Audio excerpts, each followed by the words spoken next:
So on behalf of all these guys seated in the first 4 rows, I want to thank everybody that's here tonight that has been a continuous supporter of our program. As you know, this is our one really large event of the year, and so we spend a lot of time and effort getting ready for it. And so I appreciate the fact that you all decided to make this a priority on a Saturday evening. Before I bring Coach up, there are a lot of people that I want to thank, that I want to recognize for their contributions to this event. It seems as if it continues to get bigger and better every year. Thank our support administration first. Dan King and her husband Rick are here, and they're always here, and they make it a point to be here every year. I want to thank Tara Drewhard, our administrator over athletics, and our athletic directors, Scott McGinnis and the assistant athletic director, Chris Davis, for their support, continued support of our program. We also have some Millbrook faculty and staff in the audience, and we notice you and we recognize that you're here, and we are thankful for that. So guys, especially, if you'll give all those people in this building the support you around the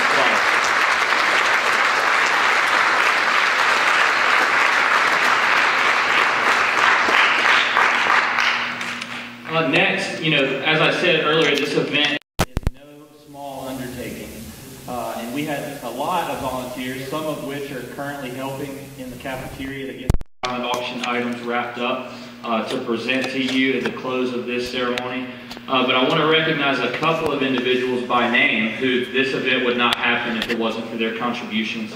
Jody McKeon was the person in charge of collecting every ticket and every check that was written and following up with people when there were questions.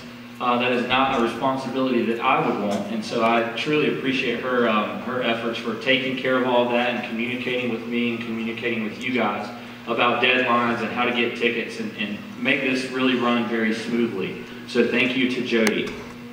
Second,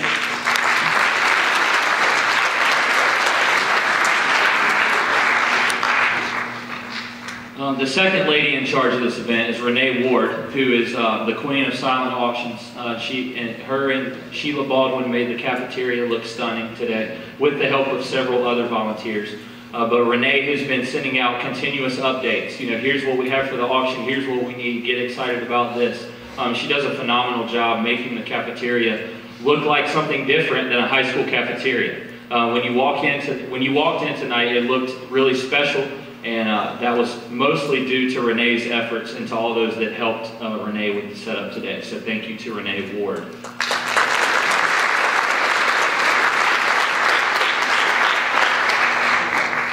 One other big name, this name won't go away. Gary Nobles was the savior of the day.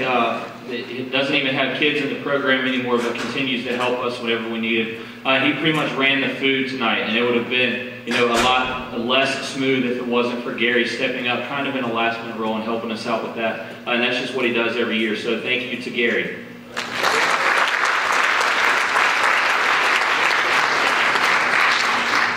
And then to all of you parents who donated items and found people in the community to donate items for our auction, who bought raffle tickets even when you could care less about the gear that was on the table.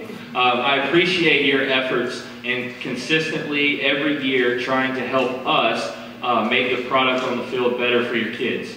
So the efforts that you put in to make this event special do not go unnoticed. So to all of you parents and volunteers that helped in any capacity, however small, I appreciate it on behalf of our staff and as well as on behalf of our players. So thank you to all of you.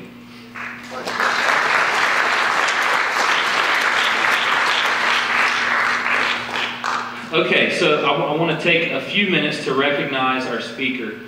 Cliff Godwin is the new head coach at East Carolina University. I know we have a lot of Pirates in the house and certainly a lot in the North Raleigh community.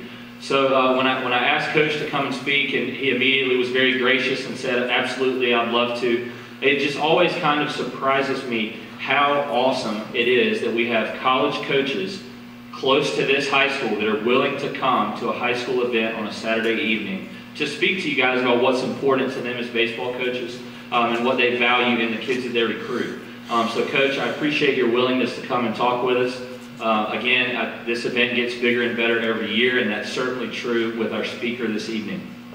So Cliff Godwin, a 4-year Pirate letterman who has been a part of 7 NCAA regional and 2 College World Series appearances coaching at the Division I level, was appointed head baseball coach at ECU on June 25th. He was raised in Snow Hill, North Carolina, and a prep product of Green Central High School. Godwin most recently served as Ole Miss assistant coach and recruiting coordinator, where he helped lead the Rebels to their first College World Series appearance since 1972. During his 3-year tenure in Oxford, Godwin was an integral part of NCAA regional teams all 3 seasons and spearheaded recruiting efforts that garnered 4 top 22 recruiting classes, including a number 5 ranking in 2013 by Perfect Game, and had 9 Major League Draft selections, 3 of which went in the first 5 rounds.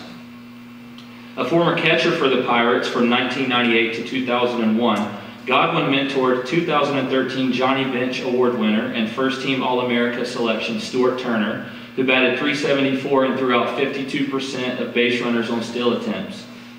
Prior to joining the Rebels, Godwin spent 3 seasons as the associate head coach at the University of Central Florida, where he directed the Knights offense and also served as recruiting coordinator.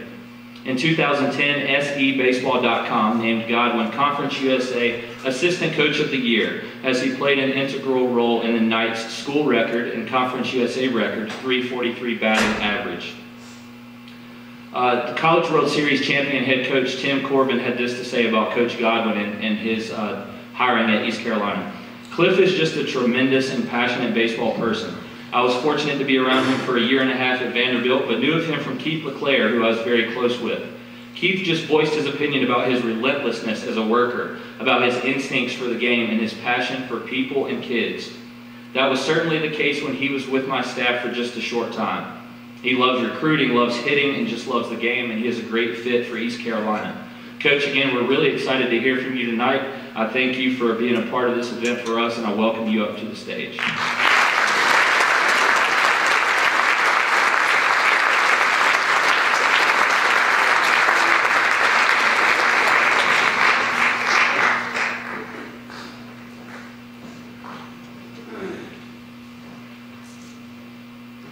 Well, first off, thank you for having me tonight. Austin told me that this was the biggest crowd ever, and I said, what'd you do, give away free tickets or something for all these people to show up? But no, I appreciate it. Look, I'm very blessed to be standing up here as the head baseball coach at East Carolina University. Like Austin said, I grew up in Snow Hill, North Carolina, right down the road, grew up in a normal family. My dad was a high school basketball coach for about 30 years at Green Central High School. My mom was a school nurse. She actually graduated from East Carolina University, and when I grew up, I was like, Mom, I'll never go to East Carolina. And she's like, why, Cliff? Why won't you go to East Carolina? I said, Mom, it's too close to home. You know, why would I go to East Carolina? And like many of you sitting down here at the front row, you'll eat a lot of words that you tell your parents that you won't do. But no, you guys, first off, and I forgot to mention this, tryouts are in a couple weeks, right? Yeah, Coach James told me that. Look, tryouts were tonight. All you guys would make it. You know why? Because you look good. And I tell our guys all the time, you only have one chance to make a first impression, and I got a chance to meet a couple of you guys, but the way you guys look, you look awesome. You know, and I know Coach James made you wear that. I mean, I understand that. But you still look good. And you can fool a lot of people by the way you present yourself, and you guys have presented yourself well tonight.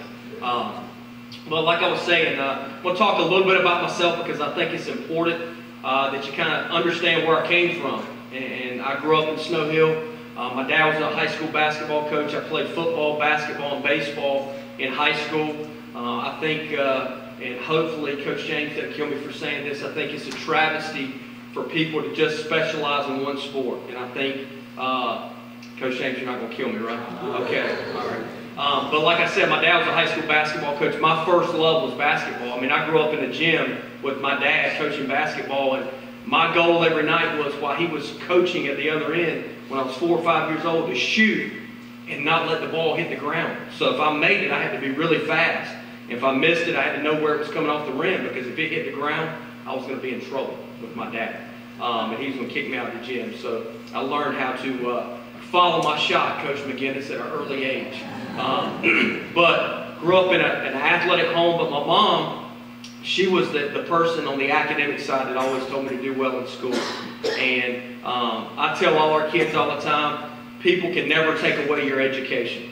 And I was a salutatorian in high school, and I'm not the smartest guy, but I work hard in school. And for you guys, what I can tell you from academics is that it'll open more doors for you. See, I could have gone anywhere, not the Ivy League, but I could have gone anywhere in the country that I wanted to academically because I did well in high school. And that was important, that it opened a lot more doors for me. My grandparents were also a big part of my life. My grandfather was a tobacco farmer. So in the summers, I spent time with my grandparents on the farm. A lot of you guys have no idea probably even what a tobacco farmer does, but basically the stuff that your parents tell you not to smoke cigarettes and stuff, well, my grandfather harvested tobacco. So I had to get up at 5:30, 6 o'clock in the morning in the summers and go out and harvest tobacco, and then go play American Legion baseball later that afternoon or evening. And nobody ever asked me when I struck out 3 times in a game, hey, are you tired? Are you okay? They just said, hey, you're getting up the next morning and going to work, and then you need to get a hit tomorrow night when you play the American Legion baseball game. But my point of that story is it taught me work ethic. My dad obviously was a big influence of working hard, but also my grandparents. And I was so blessed to have grandparents that were farmers. It's part of my blue-collar work ethic. That's what I am as a coach. And I think if you work hard and you do things the right way, you can be whatever you want. And somebody will notice. So I'm in high school. I'm playing 3 sports. I really want to go play basketball. And I had some smaller Division I offers. UNC Greensboro was kind of the biggest one I had, and had some football offers as well. I was really a better basketball and football player than I was a baseball player. But everybody kept telling me, if you focus on baseball, you're going to be a better baseball player in college. And I played for a legend in baseball in high school, Rabbit Fulton. He actually just got inducted to the North Carolina Baseball Coaches Hall of Fame last week. Coach James was actually there. And he basically twisted the head coach of East Carolina at the time, Coach Overton's arm, to take it. Back then, if you were a walk-on, you were one of like 60 guys. Now we can only have 35 guys on the team, so if you're a preferred walk-on, that's a big deal. Back then, it wasn't a big deal. You could have 60 players. So, I had opportunities to walk on at UNC Wilmington, opportunities to walk on at North Carolina, and others. But East Carolina was a school that offered me a scholarship. And in the spring of '96, I accepted that scholarship offer. That was my senior year. The single best decision of my life was to choose to go to East Carolina University. And I'm not up here to sell East Carolina University, but every experience that I had as a player and now as a coach stemmed back to that decision in 1996. And it was because I had a great support system. My parents, my high school baseball coach, you guys have got a great head coach here, Coach James, just by doing stuff like this. I mean, I hear the stuff he talks about, you guys, making sure you guys do good in school, the community service. And let me tell you something, that doesn't happen everywhere. I've coached all over the country, and even in the state of Florida, high school coaches don't demand that of you guys, okay? And those are going to be life lessons that are carried throughout. So I went to East Carolina, redshirted my freshman year under Coach Gary Overton, then Keith LeClaire was hired. Coach LeClaire, a lot like me, new head coach coming in. I'm a bright-eyed, bushy-tailed freshman who hadn't played, didn't know what to expect. And from the first day he stepped foot on campus, he talked about going to the College World Series and going to Omaha. And I'm like thinking as a player, we were terrible last year. I've never heard of the College World Series. What is this guy talking about? Well, then he was determined to work us like Navy SEALs in the fall. And I said, well, man, there's nobody that's worked hard as us, so maybe we are going to the College World Series. His first year, his first coaching season was in 1998, the spring of '98. That was my redshirt freshman year. We had to beat Mount Olive. You guys heard of Mount Olive, right? They're not Division I. They're Division II. We had to beat them twice in that spring to be 500. So once again, as a player, like you guys are sitting right there, I'm like, Coach is crazy. Omaha, College World Series. We had to beat Mount Olive twice. Then, in the spring of '99, just one season after he was named the head coach, we were #1 seed in the regional down at LSU. See, the stadium that you guys see online now, Clark LeClaire Stadium, that's not where I played. I played at Harrington Field, which is probably a lot worse than your high school field. See, we had about 500 bleacher seats behind home plate, and Coach LeClaire's first season, just our girlfriends and our parents came, nobody else. We weren't very good. But as we kept growing the program, we started getting crowds. But in '99, we couldn't host our regional, so we had to go down to LSU. As players, we saw our name. We were the #1 seed. Hey, where are we going? And we saw LSU pop up, and we were like, God, they've won like 6 national championships. This is going to be a tough road.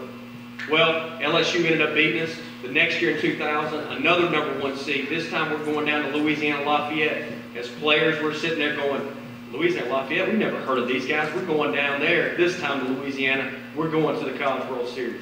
Well, little did we know they were pretty good. They beat us. Then they went to South Carolina, the #1 ranked team in the country, beat South Carolina in the Super Regional, and they went to Omaha. Then finally in 01, my senior year, the administration got smart, I would say, and said, hey, look, these guys are going to be good. We need to put bids out for regionals and super regionals. So we were the 7th national seed in the entire country. 7th national seed. We were very good. And we hosted the regional in Wilson at Fleming Stadium. We won the regional, then we hosted the super regional in Kinston, North Carolina. And we lost to Tennessee. We were leading in both games in the 9th inning, and we blew leads, and Tennessee ended up beating us. But Coach LeClaire, the reason I kind of tell you that story is he was a coach that really influenced me as a player.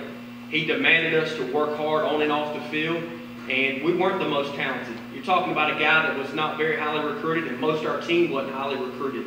We only had one major league player on that team, that 01 Super Regional team, who was considered one of the top 7 teams in the country. But Coach got a group of guys to believe that they could beat anybody. It didn't matter if we were playing North Carolina, NC State, LSU, University of whoever. We felt like we could beat them anytime, any place, because we felt like we had worked as hard as any team in the country. And that confidence he instilled in us was unbelievable. So Coach LeClaire in the fall of 2001 was diagnosed with Lou Gehrig's disease. And for you guys that don't know, that's ALS. Wear this red wristband every single day of my life because he was such a huge impact. So the last game he ever wore a uniform was in that Super Regional. 2002, he was acting head coach. Then he had to step down as the acting head coach, and another guy was hired. I wouldn't be standing here today if Coach LeClaire had never been sick. East Carolina would have already been to Omaha if Coach LeClaire was still coaching there. But there's about 7 of us who got in Division I coaching that was in that 5 years of Coach LeClaire coaching at East Carolina. When you think about that, guys who have coached Skip Burton, Jack Leggett, all Tim Corbins of the world, they've coached for 20 or 30 years. They don't have 6 or 7 coaches that are coaching Division I. That's the impact he had on us. And it was the life lessons. It wasn't about baseball. I tell our kids all the time, the baseball coaching's easy. It's the other stuff. It's the academics. It's what we teach you guys as young men to be responsible and be accountable. There's a lot more distractions in your life right now than it was when I was growing up 20 years ago. Twitter, Facebook, Instagram, Snapchat, all that stuff. You guys got to be careful, man, because there's somebody always watching. I'm on Twitter. I follow every single one of our guys, and sometimes they don't make the best decisions. So you guys be smart with that stuff. Once I got done playing, I went on and I wanted to be in the coaching profession. And I've coached at every level. I started out at Kinston High School. I went to UNC Wilmington. I went to Vanderbilt, been to Notre Dame, LSU, University of Central Florida, and then this past 3 years at Ole Miss. And been very blessed to have worked for a lot of great coaches, and which I think has prepared me to be a head coach at East Carolina. A lot of people don't have the opportunity to work for 2 head coaches that have won national championships in baseball, and I have. So it's been a very great blessing. The message I want to give for you guys today, and it's one that I talk to our guys every single day. We call it our Pirates mission statement. And when I was hired, I wanted to make sure that we had core values in our baseball program that was going to make our guys better people. Because at the end of the day, we're going to get our guys to be better hitters, better pitchers, better catchers. That's the easy part. But when they walk out the doors at East Carolina University, are they going to be better people? Because at some point in time, somebody's going to say you can't play baseball anymore. Whether it's in high school, whether it's at East Carolina, whether it's in the major leagues. So when they're done playing baseball, are they going to have learned life lessons under my watch? Every single recruit that sits across in front of my desk, I tell their parents that you guys are going to become better people at East Carolina University. And I mean that in the bottom of my heart. If somebody was a great player at East Carolina and made it to the major leagues and was not a good person, I would not be very happy with myself. I couldn't look myself in the mirror. So the Pirates mission is just the acronym of Pirates. And P stands for purpose. We want our guys to have a plan. Everything they do on and off the field and a reason why they do it. Now, my generation, when Coach LeClaire or my dad would say, hey, Cliff, go run 3 miles. I'd say, yes, sir. And I could take off and run 3 miles. Your generation wants to go, Coach, why should I run 3 miles? Is that going to help me get a home run? Is that going to help me get down a bump? So we want our guys to know why they're doing stuff. So we let them know why that they're going to sit in front of the classroom and introduce themselves to their professors every single day when they go to class. Okay, that's important to me. I don't want them to be, no offense, a stereotypical football player who sits in the back and falls asleep or is texting. I want them to be in the front of the class, because statistics show if you sit in the front row that you have more eye contact with the professor and you learn more, okay? Because you can't doze off if you're in the front row. You guys agree with that? All right. So we want to have a plan in the classroom. We also want them to have a plan in the community. I know Coach James is big on this. Look, our guys have helped out with food banks. We helped out with 3rd Street Community Center on Martin Luther King Day last week. We want to give back. And it's the right thing to do, because you guys are very blessed to have the opportunity to play baseball in high school. You're helping people out. It puts things into perspective that if people have it a lot worse than you do. When you go give back to the community, you see people that are very less fortunate than you are. You guys understand that? So it gives our guys perspective. Obviously, we have a plan and we're very organized on the baseball field. I stands for integrity. True integrity is, hey, doing things right on and off the field when no one's watching. So when nobody's watching you, when you're in the cages, what are you doing? Are you doing the drill that Coach James has you to do? Are you doing it to the best of your ability? Or are you just going through the motions? Okay? Off the field, what are you doing? Okay? Obviously, we can see Twitter, but true integrity is when you have an opportunity to cheat in school, that you don't cheat. Because at the end of the day, you're not going to feel good about yourself. Okay? So what are you doing off the field when nobody's watching? Are responsible. In every situation, you have the power to choose your response. What does that mean? Okay? When you go out at night with your friends, okay, do you succumb to peer pressure where, hey, try this beer? Okay? Do you do that? Or you say, no, I'm not doing that because that's going to affect me and it's illegal. Does that make sense to you guys? So we want our guys to have the power to choose their response in any given situation. The same thing is if the umpire makes a bad call, okay, when you're at the plate, the umpire makes a bad call. Do you have the bad body language? I'll kill our guys if they do that, okay? Because guess what? All umpires are bad, okay? They're just like referees in basketball. They're not good. So I can say that today. I can't say that on February 13th, the first game. I'll be thrown out of the game. So I can say they're not. A, attitude. I like our guys to be energy givers. And to go along with that is the body language. You can control your attitude every single day. Attitude, okay? If coach does tell you to run 3 miles, you need to know, hey, look, I need to do it, and I need to like it, okay? Because it's going to make me a better player. T, toughness, the ability to embrace adversity and to move forward. Baseball is the best sport, in my opinion, because it teaches you toughness, okay? It's a game of failure. How many of you guys are hitters down here at the bottom? Raise your hand if you're a hitter. High, okay? All right, if you're the best hitter in here, you're going to fail 7 out of 10 times. Okay? Derek Jeter, Hall of Famer, failed 7 out of 10 times for a lot of at-bats. Okay? The game of baseball teaches you adversity, and you got to keep moving forward. Okay? You got to focus on what you can control. For you guys in here who's stat rats, you cannot control batting average. You can't determine if you get a hit or not. You can determine if you have a quality at bat, but you cannot determine batting average. E, excellence. A lifestyle to be great. You can't walk in one day and flip on a light switch and say, man, I'm going to go to all my classes today. I'm going to do all my homework. I'm going to do all my tee work in the cages. I'm going to long toss. I'm going to hustle. And then the next day, just take the day off. It's a lifestyle. If our guys are excellent in the classroom, excellent in the community, they're going to have more confidence on the baseball field. It's important to me that they understand that. You can't just be a great baseball player and then don't go to class. Okay, it doesn't work that way. Or not be a great citizen in the community. Greenville's a great college town. If you get the game-winning hit, they're going to know who you are. If you get in trouble downtown, they're going to know who you are. It's going to be in the front page of the paper. So we want our guys to have a lifestyle of excellence. S, selfless. This generation, no offense to you guys, okay, selfless. All right, it's all about me, man. It's a me generation. Let me take a selfie. Let me get on Instagram, show what I did. I scored 31. I hit a home run, right? That's what the generation we live in. Selfless, we over me, okay? And Coach will appreciate it. I said, tell our guys to execute your role, not accept your role. See, every one of our guys wants to be the Friday night starter, the 3-hole hitter, or the closer. Everybody wants to be that, and that's fine. But if you're not that guy, You got to execute your role. So if you're the Sunday starter, then execute being the best Sunday starter you can be. But work every day at practice to be the Friday night guy. If you're the 9-hole hitter, work every day to be that 3-hole hitter. But you can't have bad body language, and you can't feel sorry for yourself if you're not the number 3-hole hitter.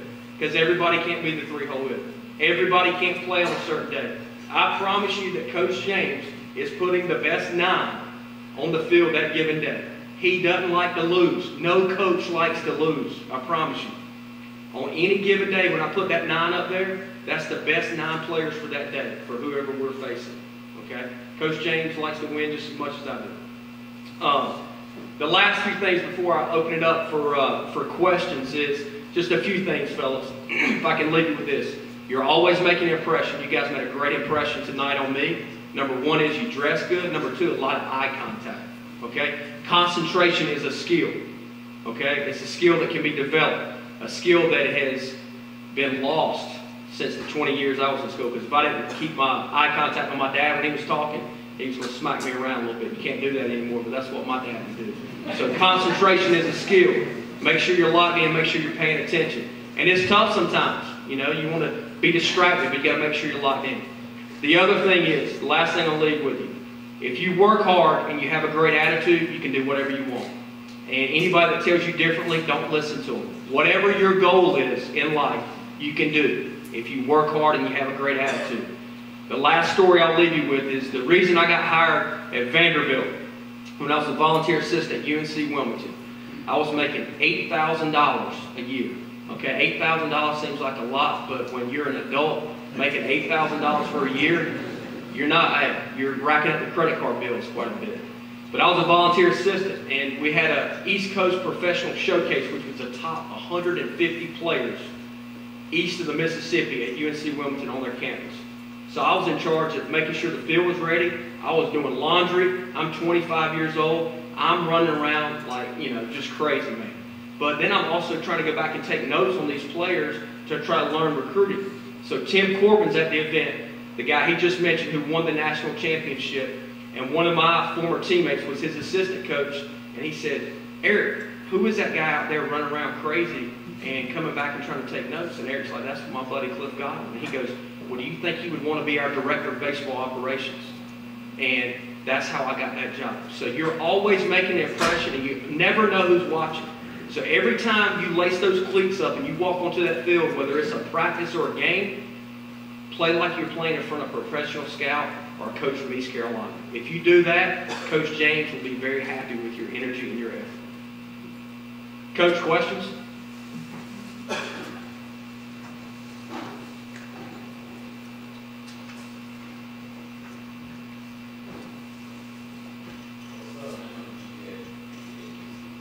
The minimum GPA to get into ECU. That's the best question you have right now. No, I'm just kidding. Well, being that I'm the head baseball coach, we can get some guys in specially admitted. The thing I can tell you is if you're an NCAA qualifier and you're a good enough baseball player, then we can get you into school. Now, I have to go in front of a panel if you have a low GPA and a low SAT or ACT score and defend you, basically. So normally you need to have above 1,000 SAT and a pretty good core GPA for me not to have to go in front of a panel and say, hey, this is why we need this guy to be accepted into East Carolina.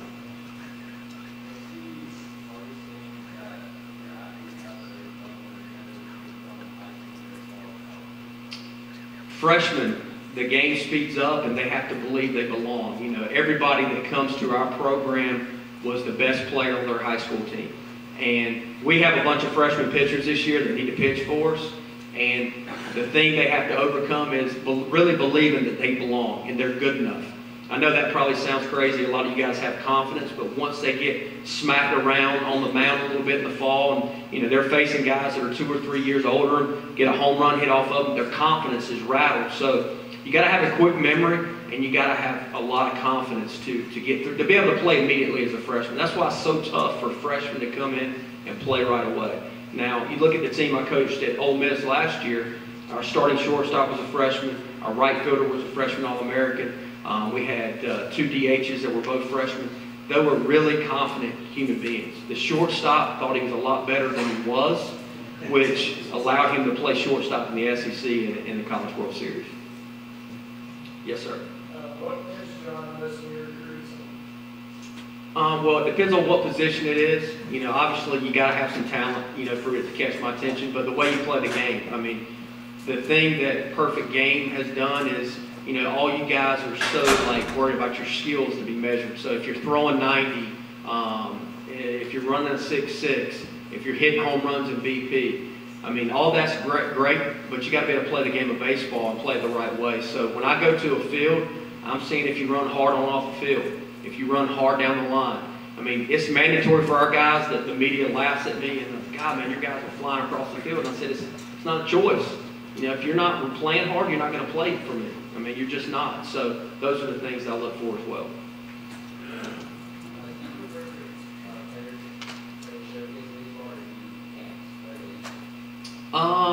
You know, we recruit high school, showcase, out of camps, all that stuff.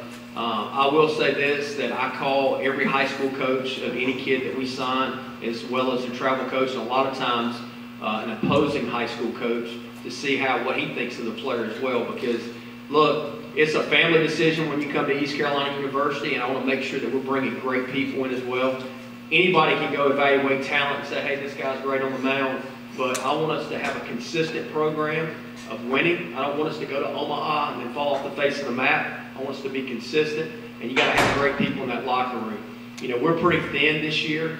As a team, we have 27 healthy people, which you can have 35. And I was telling Coach James, but we have a good group of kids in there, and they hold each other accountable.